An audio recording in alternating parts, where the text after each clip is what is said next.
वज़ीर खुर्रम दस्तगीर इजहार ख्याल कर रहे हैं। आईनी इदारे फैसला कर रहे हैं।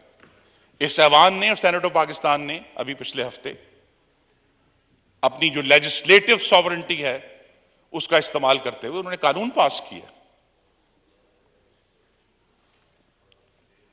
उसका एहतराम होना चाहिए, मेरा जाती एहतराम नहीं, मेरे साथ बैठे उनका एहतराम नहीं, जाती हैदराबाद के वोटरों का एहतराम करना, गुजरांवाला के वोटरों का एहतराम करना,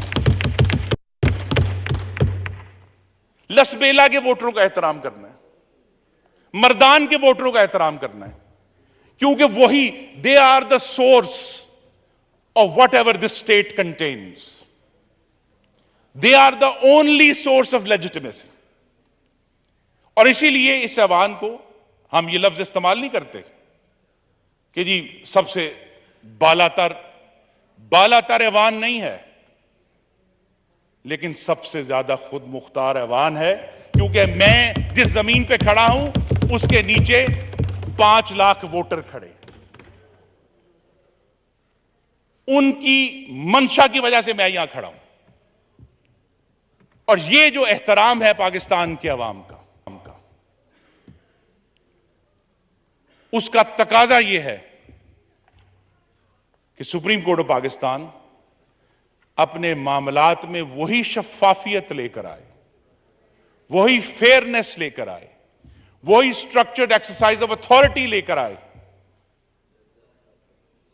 जिसके फैसले वो करते रहे, और जो हालिया फैसलों में मफकूद हैं, they are nowhere to be scene.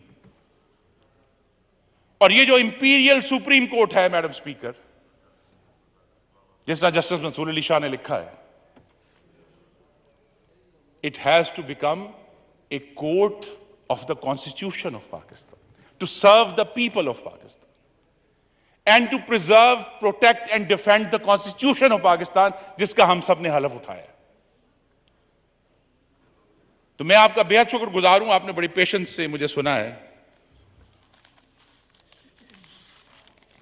इस कौम ने अवाम के हक हाकमियत के लिए कुर्बानी दी, शहरियों ने कुर्बानियां दी,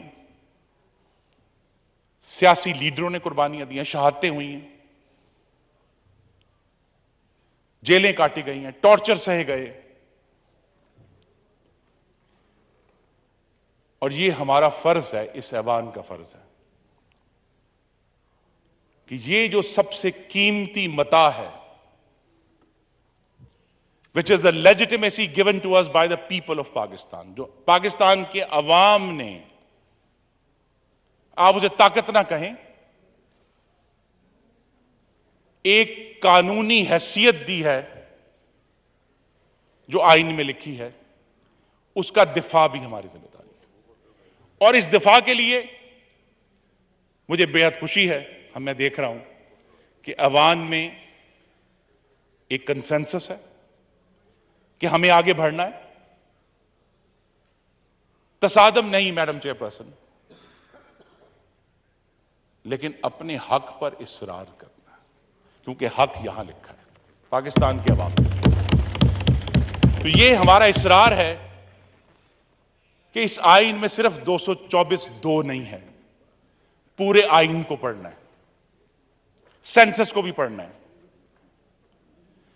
हमारे साबिका कबायली इलाकों के अवाम जो एहतजाज कर रहे हैं कि उनको उनका हक मिले, उनको भी सुनना है। क्योंकि जो आखिरी बात मुझे करनी है वो ये है मैडम चेयरपर्सन, कि आज जो तनाव और खराबी और बेयकीनी हम देख रहे हैं, उसकी बुनियाद 2017 से शुरू हुई पाकिस्तान की सियासत और हाकमियत में गैर आईनी मुदाखलत है।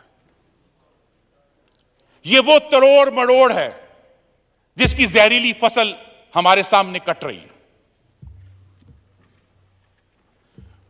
उस तरह का एक और इंतखाब ये कौम बर्दाश्त नहीं कर सकती, हम उसके मुतहम्मिल नहीं हो सकते, जिसमें सियासी लीडरों को डिस्क्वालीफाई, जेलें, जमातें तोड़ी गईं, किसी से टिकट वापस लिए गए, लोगों को एक जगह से उठाकर दूसरी जगह रखा गया, जबरदस्ती की गई। किस लिए?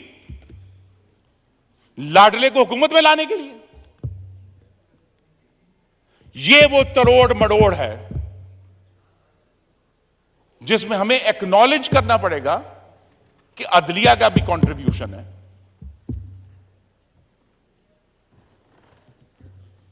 उसको सीधा करने का एक तरीका है। अब सिर्फ एक तो जैसा मैंने कहा कि अदालत आलिया से इस्तदा है 10 बस्ता कि वो फुल कोर्ट कायम करें। दूसरा, हमारी जिम्मेदारी कि 2023 का इंतखाब जो है वो हर लिहाज से शफाफ, साफ, गैर आईनी मुदाखलत से पाक होना चाहिए और चारों सूबों में होना चाहिए, वफाक में होना चाहिए। तभी 76 साल के बाद हम आगे बढ़ सकेंगे और आईन बनने के 50 साल बाद कह सकेंगे अपने असलाफ से कि जो ये आप दस्तावेज हमें देकर गए हैं, हमने उसे जिंदा किया है। We have given new life to this constitution in the 50th year of its founding. और अगर ये हम कर सके तो मैडम स्पीकर, मुझे यकीन है कि इस ऐवान का हर रुकन बशमूल में अवाम के सामने भी सुरखरू होंगे और अपने रब के सामने भी सुरखरू होंगे। वमा अलैना इल्लल बलाग। पाकिस्तान पाइंदाबाद। शुक्रिया। कौमी असम्बली का इजलास जारी है। वफाकी वज़ीर खुर्रम दस्तगीर इजहार ख्याल कर रहे थे। उन्होंने कहा कि नज़रिया ज़रूरत और आप जोड़ है। आमरीत ने हमेशा सियासी मफादात को नुकसान पहुँचाया। एक मसले से निकलते हैं, दूसरा सामने आ जाता है। आमरीत और साम्राज्य निज़ाम का भी सामना किया है।